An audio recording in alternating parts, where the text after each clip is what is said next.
ኣዝዩ ብሉፅ ዝኾነ ማስኪ ኣብ ዓኸ ብፍላይ ከዓ ህንዳውያን ዝጥቀማሉ ብሉፅ ዝኾነ ማስክ እዩ ተጠቐማሉ ፅቡቅ ውፅኢት ደሞ ትረኽባሉ ኢኽን።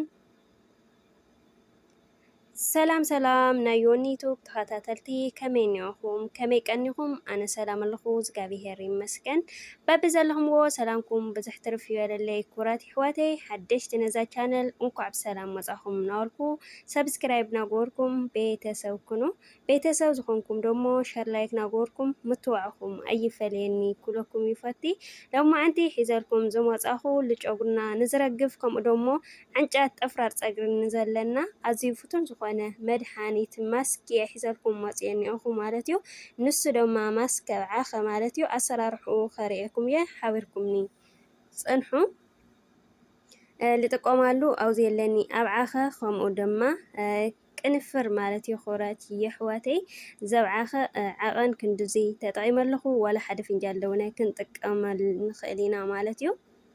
ኣነ ብዛጋ ህዋል ሰትያ ኣላ ንእሽተይ ተጠቒማ ከምኡ ደሞ ብኡ ዓቐን ከዓኒ ቅንፍር ማለት እዩ። ክቡራት ኣሕዋት ከዚ ሓዋዊሰ ብኸምዚ ማይ ላኡ ክመልኦ እየ ማለት እዩ። ንጥቀመሉ በዓል መኽደን ክኾን እኒአዎ ኸዲና ስለ ነደንጉየ ልኾና ኣብ በዓል መኽደን ንገብሮ ማለት እዩ። ክቡራት ኣሕዋተይ ብኸምዚ ማይ መሊአ ደሞ ከቐሙጠ እየ ብደንቢ ብእውነት ብጣዕሚ ፅቡቅ ዝኾነ ማስክ እዩ ማለት እዩ። እና ኣሰራርሕኡ ከምዚ ጌርክን ዘብዓኸ ንቁልቁል ዘፊፎ ኣሎ ካብኡ ል12 ሰዓት ኣሊኸ ፀኒሐ ከምዚ ትሪእዎ ብደንቢ ኮይኑ ተኣሊኹ ኣሎ ኣብ ማሽን ኣእትየ ድማ ክጥሕኖ እየ ማለት እዩ።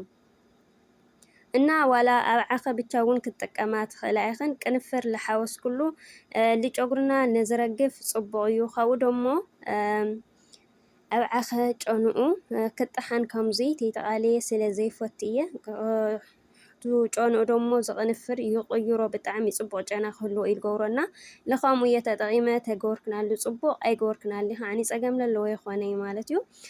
እና ከምዚ ጥሒነ ማሽን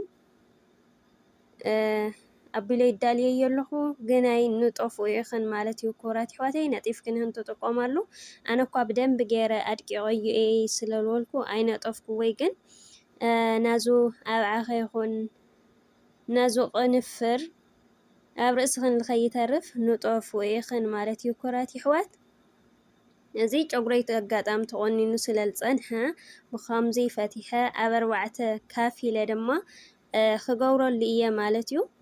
ቅድሚኡ ግናይ ላውዙ ኣዳሊናዮ እኒአና ዝንጥቀመሉ ቅብኣት ክንገብረሉ እኒአና ማለት እዩ።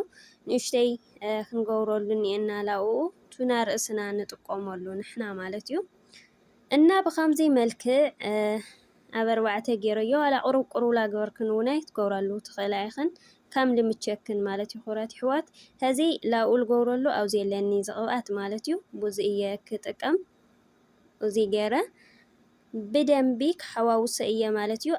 ዘብዓኸ ላደንጎየ ክኸድ ከሎ ላተረረ ይኸድ ማለት እዩ። ስለዚ ብደንቢ ገይረ ሕውስ ከብሎ ይኽእል እየ ንጥቀመሉ ኣብ ዓኸ ከዓኒ ከም ዓቐን ጨጉርና ክኾን እኒአዎ እዚ ብዙሕ ክኾን ይኽእል ጨጉርኽን ውሕድ ደሞ ክኾን ይኽእል ጨጉርኽን ማለት እዩ። ስለዚ ከም ዓቐን ጨጉርኽን ኢኽን ትጥቀማ ማለት እዩ። ክቡራት ኣሕዋተይ ብኸምዚ ትገብረሉ ከለኻ ኣዝዩ ፎኪስ ዋላ ኣብ ርእስኻ ደስ ክብለካ ማለት እዩ። ካብኡ ከዓኒ ሸተተት ይብል ከምዚ ሻምቦ ነዕፍሮ ኣለና ከምኡ ማለት እዩ። ብእውነት ብጣዕሚ እዩ ደስ ዝብል እና ተጠቐማሉ ኢኽን ኣብ ሓፂር ግዜ ለውጢ ረኺብክን ደሞ ከም ትረኽባሉ ደሞ ኣይጠራጠርን ማለት እዩ። ክቡራት ኣሕዋተይ ብኸምዚ ላገበርኩ ናብዚ ዘፈር ይኹን ናብዚ ስግኡ መሳጅ ክገብረሉ እየ ማለት እዩ። መሳጅ ገይረ ብደንቢ ገይረ እየ መሳጅ ክገብሮ ኣነ እኳ እዚ ቪድዮ ከይድብረክን ኢለ ቆረፅ እየ የብሮ ኣለኹ ግን ንኹሉ እየ ብደንቢ ገይረ እየ መሳጅ ገይረ ጣሲሞዮ እኒአኹ ማለት እዩ ኣሕዋተይ። እና ከምዚ ጌርክን ተጠቐማ ኢኽን ማለት እዩ። ተጠቐማሉ ምንም ጉድኣት ዝበሃል የውሊ እንትርፎ ጥቕሚ ማለት እዩ። ስለዚ ተጠቐማ ከምዚ ጌርክን ጨጉርክን ደሞ ፅቡቅ ክኾነልክን እዩ። ሕዚ ናተይ ወዲአ ኣለኹ ገይረ ላብ ኩሉ ኣሰማሚዐ እየ እና ወዲአ ኣለኹ ማለት እዩ። ክቡራት ኣሕዋት ብኸምዚ ገይረ ጥቕልል ኣቢለ ገድፎ እየ ማለት እዩ። ከምዚ ገይረ ወዲ ኣለኹ هذه ከምዚ ጌርና ግናይ ፌስታል ጌርና ሽፍን ክነብሎ እኒአና ማለት እዩ ከምዚ ገይረ ፌስታል ገይረ ክሽፉነ እየ ምእንታ እንደ ሽሉቕ ክብለልና ማለት እዩ ኾራት ኣሕዋተይ ኣዝዩ ጽቡቕ ዝኾነ ማስክ እዩ ካብዙ ካልአት እስከማንሲ እዙዩ ፎኩስ ዋላ ፍቲ ርእስኻስ ፎኪስ ደስ ክብለካ ካብኡ ግናይ ሻርፒ ብላዕሊ ደሞ ከምዚ ብልና ሽፍን ነብሎ ማለት እዩ ኾራት ኣሕዋተይ ከምዚ ጌርና ል2 ሰዓት ነጽንሖ ጨጉርና ማለት እዩ ድሕሪ 2 ሰዓት ክምለስ እየ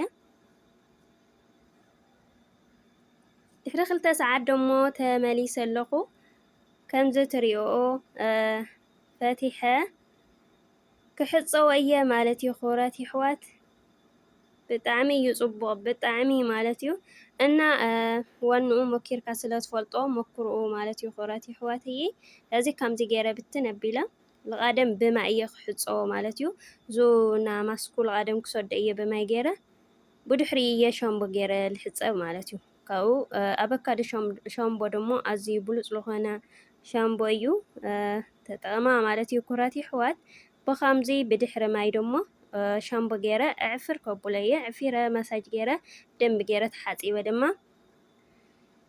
ቅልቅል ማለት እዩ ኾራት ኣሕዋተይ ሕዚ ከምዚ ትሪኡ ቆንጆ ኮይኑ ኣሎ ጨጉሬ ዋላ ኣብ ጨጉሬ ደድሕና ኢሉ ተረፈ የብሉይ ግን ቅብኣት ግበራሉ ማለት እዩ ቅድሚ ምምሻጥ ግን ቅብኣት ገብረሊ እየ ኣነ ደሞ ቅድሚ ምምሻጠይ ብኸምዚ ገይረ ከምሽጦ እየ ማለት እዩ ኣዝዩ ብሉፅ እዩ ብእውነት ካብ ነግረክን ብላዕሊ ፈቲንክን ረኣዮ ማለት እዩ ኾራት ኣሕዋተይ እና ከምዚ ገይረ ድማ ምሽጥ ከብሎ እየ ዝኾነ ዓይነት ማስክ ጌርና ከዓኒ ህዚ ማስክ እዙይ ጌርና ላውዝ ስጉ ይኹን ላውዝ ዘፈሩ ቅብኣት ክንገብረሉ እኒአና ማለት እዩ ተሓፂብና ሱቕ ክንብል ኣይብልናይ ጨጉርና ከይባላሸ ማለት እዩ ካብኡ ደሞ ኣብዚ በቐድማይ ናድሰራሕዎ ዘይቲ ኣሕዋተይ ማለት እዩ ዘይቲ እንታይ ዓይነት ክትጥቀሚ ይልበልክና ደሞ ዛለረአኹን ዘይቲ እየ ዝጥቀም ጭቃ ቅብኣት እዛ ሰማያዊት ና በቐድማይ ዘይቲ ደሞ እዚኣ ማለት እዩ ክቡራት ኣሕዋት ምስ ትሪኡ ቆንጆ ኮይኑለይ ኣሎ እና ዝኾነ ማስክ ተጠቒምክን ሓደ ግዜ ክልተ ግዜ ተጠቒምክን ለውጢ ክመጽእ ይኽእል እዩ እንታይ ደኣ ደጋጊምክን ክትፍትኖ እኒአክን ትገብራሉ እኒአክን ብድሕሪኡ ግናይ ኢኽን ለውጢ ትረኽባሉ እምበይ ሓደ ግዜ ጀሚርካ ብሓደ ግዜ ክመጽእ ኣይኽእል እዩ ማለት እዩ ስለዚ ደጋጊምክን ተጠቐማሉ ኢኽን ጨጉርክን ደሞ ቆንጆ ከምቲ ትደልዮ ከምቲ ትብህግኡ ክኾነልክን እዩ ማለት እዩ ኮራት ኣሕዋተይ ብእውነት ብጣዕሚ ደስ ዝብል ማስክ እዩ እዚ